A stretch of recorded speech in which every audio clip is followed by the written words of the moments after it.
ఇక్కడ ఉన్న వాళ్ళంతా మ్యాక్సిమం 90% ఆల్మోస్ట్ టీచర్స్.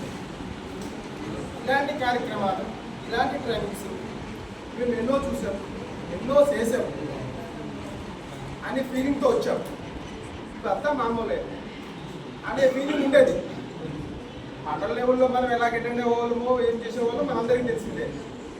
బట్ ఏంటంటే ఇది ఫైనల్గా కంపల్సరీగా లాస్ట్ స్పెల్ కాబట్టి కాంటుబట్టుగా తప్పని పరిస్థితిలో కంపల్సరీగా అటెండ్ కావాలనే ఉద్దేశంతో మనం అంతా వచ్చాం. కానీ ఇక్కడికి వచ్చాక మనం అనుకునే దానికంటే భిన్నంగా వేరుగా ఉంది. ఏంటంటే మనం ఏదో అనుకున్నాం, తప్పుగా అనుకున్నాం, కానీ ఇక్కడికి వచ్చాక అసలు విషయం తెలిసింది. మనమంతా పాత పద్ధతిలో మోడీలో మన ఆచార్య గారు చెప్పేటట్టు ఒక బాణీకి అలవాటు అయిపోయి ఒక పద్ధతిలో మనం వెళ్ళిపోతున్నాం. నిజంగా మనం చెప్పే పద్ధతిని ఎంతవరకు పిల్లలకి చేరు ప్రాబ్లం. నిజంగా ఇలా చేసినట్లయితే ఎఫ్ఎల్ఎన్ ప్రతి ఒక్క విద్యార్థి చేసినట్లయితే ప్రతి 100% ఎన్రోల్మెంట్ ఉంటుంది. ఇంకా ప్రైవేట్ స్కూల్స్ వెళ్ళండి మ్యాక్సిమం చూడండి.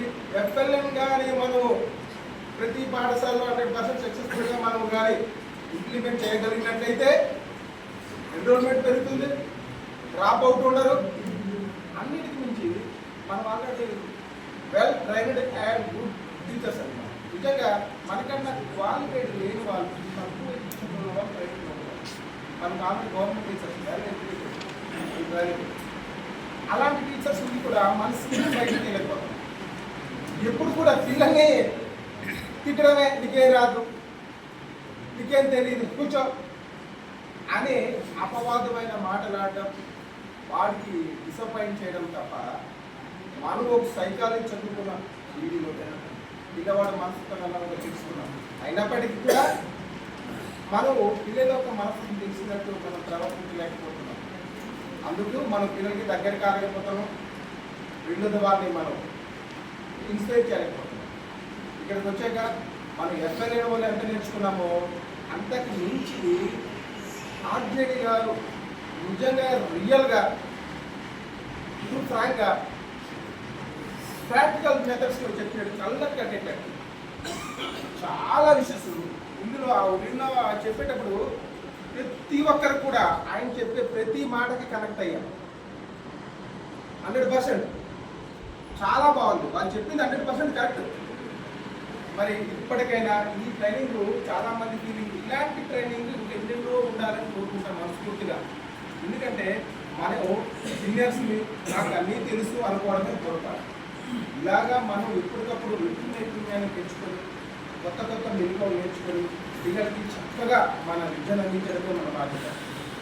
గత ప్రభుత్వం గురించి మనం మాట్లాడేటప్పుడు మనకు కొన్ని ఇదైపోయింది. మనస్ఫూర్తిగా ఏం కోరుకుంటానంటే నా మనస్ఫూర్తిగా ఈ ఎఫ్ఎల్ఎన్ సక్సెస్ఫుల్ కావాలంటే గవర్నమెంట్ ఓ మాట ఉంటుంది, అది రీచ్ అవుతుందని తెలియదు కదా.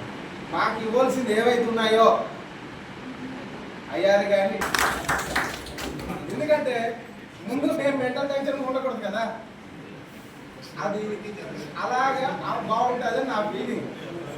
కాబట్టి మరి ఇక్కడికి వచ్చి ఈ 6 days కూడా చాలా జాయ్ఫుల్గా హ్యాపీగా ఈ కార్యక్రమాన్ని ఎంజాయ్ చేసాం. మరి ఇలాగే దీన్ని మనం ఇక్కడికి వచ్చి ఏదో చేసామన్నట్టు కాకుండా మనం ఎప్పుడు నేర్చుకున్నట్టుగా ఫ్యూచర్లో అప్పచెప్పకపోయినా కొంతైనా మనం ఇంప్లిమెంట్ చేయగలిగితే మన పోస్టులు, మన భవిష్యత్తుని మనము నిలబెట్టుకోగలిగినట్టు అవుతాం. నిన్న మనము ఒక కాన్ఫరెన్స్లో కమిషనర్ దగ్గర మాట్లాడినట్టున్నారు, విన్నాం కదా. అది చాలా ఎక్సైట్ ఏదో మాట్లాడుతున్నారు, సీరియస్గానే ఉంది మ్యాటర్. నిజంగా ఆ ప్లేస్లో మన ఆర్టీఐ గారు బాగుంటుంది అనిపించింది. అంటే మనం చెప్పే విధానం కూడా బాగుండాలి కదా.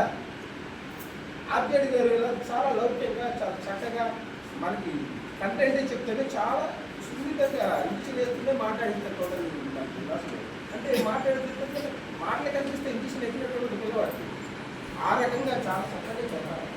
అందులో అట్ ద సేమ్ టైం కూడా మనకు కూడా చాలా 5 years బయట చాలా మనమంతా కూడా చాలా ఎక్స్ అయిపోయినాం. మనం ఎప్పుడా అనుకున్నట్టు ఏదో సినిమా రిలీజ్ అయితే ఎప్పుడు వస్తుంది అన్నట్టు, ఎప్పుడు గవర్నమెంట్ మారుతుంది మా బాధలు ఎప్పుడు తీరుతాయనే పరిస్థితులు ఉన్నాం. దాని పరిస్థితిలో ఈ గవర్నమెంట్ వచ్చింది, సంక్రాంతి అనుకుంటున్నాము, కానీ ఉగాదిగా ఏదో కానికి వస్తే మమ్మల్ని ముందు సాటిస్ఫై అయితే ఇలాంటి సక్సెస్ఫుల్ గా ప్రైవేట్ స్కూల్కి ఎవ్వరు వెళ్ళకుండా, ఎవరంటే కొంత ఆపగలిగినట్టు మేము ప్రైవేట్ స్కూల్కి ధీటుగా క్యాంపెయిన్ చేసి మా శక్తి వంచడం లేకుండా మా శక్తి మేరకు మేము చూసేసి ఎఫ్ఎల్ని మేము ఇక్కడ నేర్చుకునే విషయాన్ని పాఠశాలలో అందించడానికి మేము అంతా కూడా సంసిద్ధంగా ఉన్నాము. నిజంగా ఇలాంటి ట్రైనింగ్లు ఎన్నో ఇస్తే ఇంకా బాగుంటుందని మనస్ఫూర్తిగా కోరుకుంటున్నాను. ఈ అవకాశం ఇచ్చినటువంటి అందరికీ మరొకసారి అందరికీ ధన్యవాదాలు.